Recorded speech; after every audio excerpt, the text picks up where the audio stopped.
Agora eu gostaria de chamar Vitor Oliveira para vir aqui ao palco falar sobre nova geração de inversores fotovoltaicos comerciais. Vitor, tudo bem? Seja bem-vindo. Boa tarde a todos. Queria falar primeiramente que é um privilégio estar aqui, estar falando com vocês do Fórum GD, que a gente sabe que é um evento muito importante para o nosso setor. E hoje eu venho aqui como parte integrante da equipe da SAGE, como engenheiro de suporte da SAGE, e eu vou apresentar um pouquinho sobre a nossa nova linha que está vindo aí para o Brasil já nesse semestre, tá? Que é a nossa linha R6. Bom, então vamos lá. Eu vou abordar alguns tópicos, tá? Na verdade, são 3 principais tópicos. Eu vou falar sobre um pouco da história da SAGE, tá? A nível global e a nível Brasil.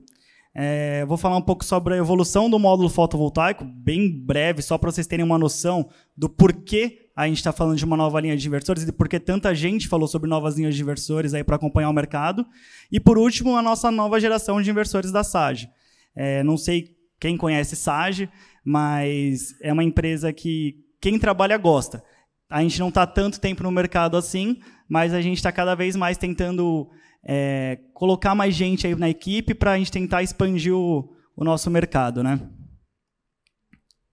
Então, assim, a SAGE ela surgiu em 2005, com a proposta do quê? Inicialmente, a SAGE ela trabalhava mais com parte de driver para motor, para bomba, toda essa parte que a gente sabe que utiliza toda essa parte de semicondutor, que é super importante nos inversores. Então, ela surgiu a partir disso, tá? Então, em 2005, a gente tem a fundação da SAGE, e já nesse período de 5 anos, né, a gente já tem qualificação para trabalhar com comércio exterior, e também a gente também já consegue alguns selos de qualidade, como o ISO 9001. De 2011 até 2015, a gente começa a trabalhar um pouquinho nessa parte de solar. Então, em 2011, a SAGE ela começa a operar com solar, a gente começa a produzir os primeiros inversores, e também tem um marco aí nesse período, que é a fundação da SAGE na Bélgica. A gente sabe que a Bélgica é um dos grandes países aí na parte de solar na Europa, assim como a Holanda, a Alemanha. Então, nesse período aí, a SAGE ela entra no mercado europeu, que a gente sabe que é um dos maiores que tem, né? De 2016 para 2020, nesse novo período aí, a gente tem uma abertura de uma nova fábrica para aumentar a nossa capacidade de produção voltado para o fotovoltaico. A gente tem a expansão da capacidade produtiva para 7 gigas, tá? E também, nesse período, a gente é ranqueado como top 10 pela IHS Markit para a parte de mercado residencial, tá? Eu digo mercado residencial porque o grande forte da SAGE no começo eram inversores de menores potências, né? Então, a gente sempre trabalhou com inversores voltados para a residência. Nesse período, a gente também recebe alguns prêmios, e a gente consegue alcançar aí 25% do mercado da Austrália na parte de inversores de armazenamento, tá? Agora eu vou falar um pouquinho mais sobre a atualidade, tá? A partir desse ano de 2021 para 2022, a SAGE está entrando em processo de IPO, né? Não sei quem conhece IPO, mas seria mais ou menos como se a empresa fosse entrar na bolsa. Então, ao invés de você ter só os seus sócios ali injetando dinheiro, a gente está entrando num processo para que investidores externos ajudem no aumento da empresa, né? A gente também está entrando, como muita gente falou hoje no processo aí que teve aí, que está tendo um boom na parte de híbridos e baterias.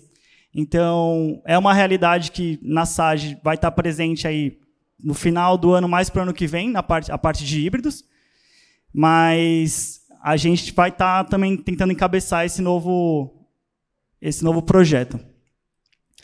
A gente tem também o melhoramento da plataforma e-Solar, não sei quem trabalha com SAGE aí, mas é como se fosse a plataforma de gerenciamento de inversores, para a parte de manutenção, para toda a parte de comando que você precisa enviar, você consegue enviar tudo pela essa plataforma. Nesse período também a gente agora está com os novos smart meters, né, que é para fazer o gerenciamento inteligente da sua energia. E em 2022 também a gente foi eleita aí pela Greener ali como a terceira marca mais lembrada na hora de instaladores ali. Aqui é só um overview, tá, de como que é a estrutura global da SAGE. Então, hoje em dia, a gente atua com, praticamente, além da China, 5 mercados chaves. A Austrália, a Índia, tem a nossa sede que é na China, A gente também está atuando na América do Norte, boa parte da Europa, como eu falei anteriormente. A SAGE começou lá em 2011, mas já um pouquinho depois a gente abriu uma SAGE na Bélgica. E, por último, aí a gente veio com o conceito de operações do Brasil agora. Então, a gente está com toda uma parte de pós-venda voltado exclusivamente para atendimento de casos de pós-venda, para auxiliar os nossos distribuidores. Bom, agora eu vou entrar mais sobre o tema do módulo para a gente depois entrar no inversor, tá? Então, assim, como muita gente sabe, na última década a gente tem um aumento muito expressivo em relação à potência de módulos, tá? Eu digo até, se você for pensar até um pouquinho antes, a gente falava aí há 20 anos atrás de módulos de 10, 15 watts como sendo uma grande novidade aí. Mas a gente sabe que a evolução do módulo está muito rápida. Então, por consequência, o inversor ele tem que acompanhar essa evolução, né? Então, na última década, se a gente pegar aí os módulos, a gente tinha módulos de 340 como sendo praticamente uma novidade. Você fala, nossa, módulo de 340, parece uma coisa que é do passado, mas eu tive a oportunidade de trabalhar com módulo de 340 como se fosse uma coisa super nova, sabe? Então, são módulos que os módulos estão cada vez com potências maiores e com tecnologias embarcadas que eles otimizam um módulo, mas também, em contrapartida, eles pegam dois fatores chaves aí para a gente na hora de trabalhar com inversores, que é a questão da tensão e da corrente. Então, sempre que você vai fazer um dimensionamento de um arranjo, de uma string, você tem que pensar na tensão e na corrente. São coisas que são fundamentais na hora de operar ali. Se você não operar numa tensão correta e numa corrente correta, você pode ou danificar o equipamento e não ter uma performance ideal como você queria ter, né?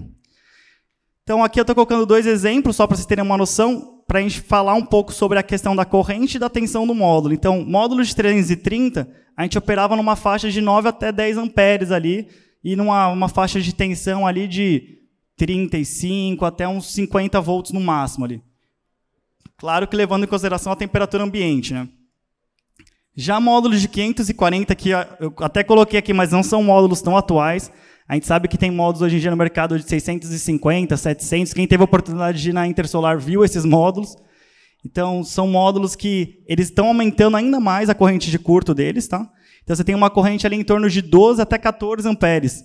Então, é um módulo que ele está aumentando e o equipamento ele tem que acompanhar esse aumento aí da corrente, né? E agora chegamos na parte da nova geração de inversores da SAGE, a linha R6. Quem trabalha com SAGE, quem já trabalhou com SAGE, conhecia a linha Santril. Eu nem coloquei ela aqui porque eu não queria assustar vocês, assim. Mas é uma nova linha que está vindo aí para substituir uma linha que era mais robusta, mas estava muito defasada em relação ao mercado. Não só em relação de corrente de string, mas também como designer. A gente sabe que para quem está ali na ponta é muito importante um aspecto bonito, um aspecto elegante e compacto. Então, a nossa nova linha R6 está vindo para isso, para otimizar espaço, para melhorar a performance e também para trazer beleza para a instalação, né? A linha R6 ela tem praticamente aí dois pontos, tá? É a linha R6 que ela vai atuar aí com duas MPPTs, tá? Que ela abrange uma faixa de 15 até 25 kW. Dentro dessa faixa tem 15, 17, 20, 22 e os 25 kW, tá? Então, assim, o que é interessante nessa linha? Você tem 16 amperes de corrente de string, já pensando nesses novos módulos, em acompanhar, né, toda essa evolução.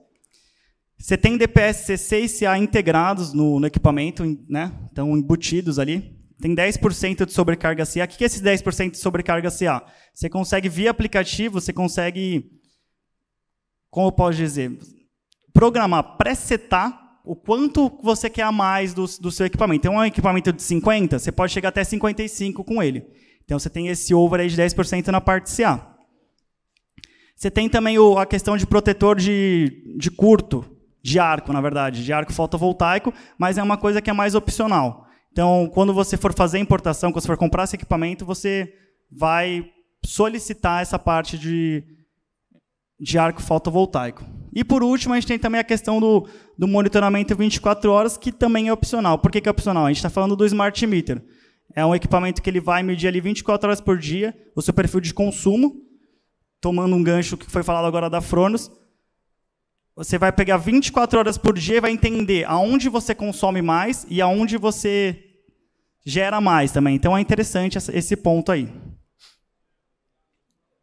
Novamente, né, como eu disse, o que difere praticamente dentro da linha R6 é a quantidade de MPPTs.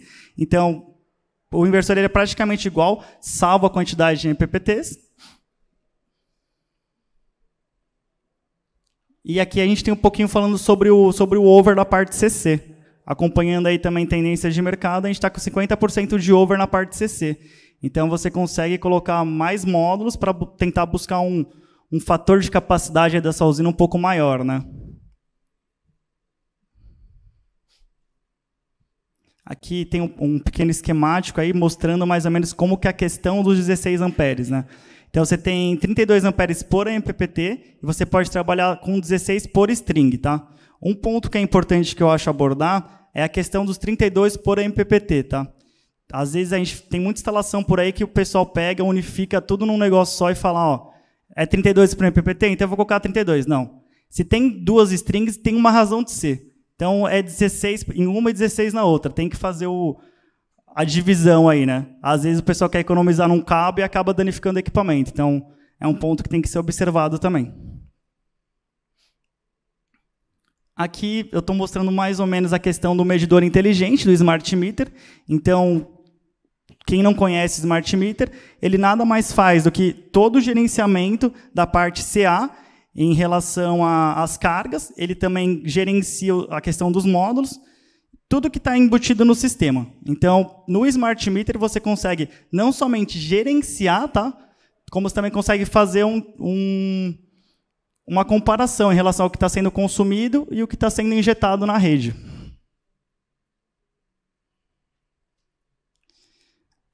Como eu falei do Smart Meter, aqui tem um pequeno exemplo de como fica o perfil de curva, né? Então, no caso, era uma indústria, então, começou ali, o pessoal já tem um consumo, tem o pico, né? Tem o alto consumo, tem toda a parte de exportação para a rede, a parte de importação, a sua carga ali, e você tem também a parte que você começa a gerar energia e você consegue acompanhar muito bem aí. Agora, falando um pouco da parte do gerenciamento, não, sem ser o Smart Meter, a Sage ela trabalha com um data logger, que ele pode ser tanto operado via 4G, quanto via Wi-Fi. Tá? Então, para lugares mais remotos, onde você não tem a possibilidade de ter rede Wi-Fi, você consegue falar com o seu distribuidor para colocar um data logger que seja 4G via GPRS, no caso. Você tem o portal eSolar, que vai fazer todo o gerenciamento, tá? Você consegue ver todas as suas plantas de maneira macro, e você consegue gerenciar tudo via app ou via plataforma web. Bom, pessoal, era isso, tá? Muito obrigado aí pelo tempo, pela atenção, e um bom final de fórum para vocês, tá? A gente que agradece, Vitor. Obrigada pela presença e pelas palavras.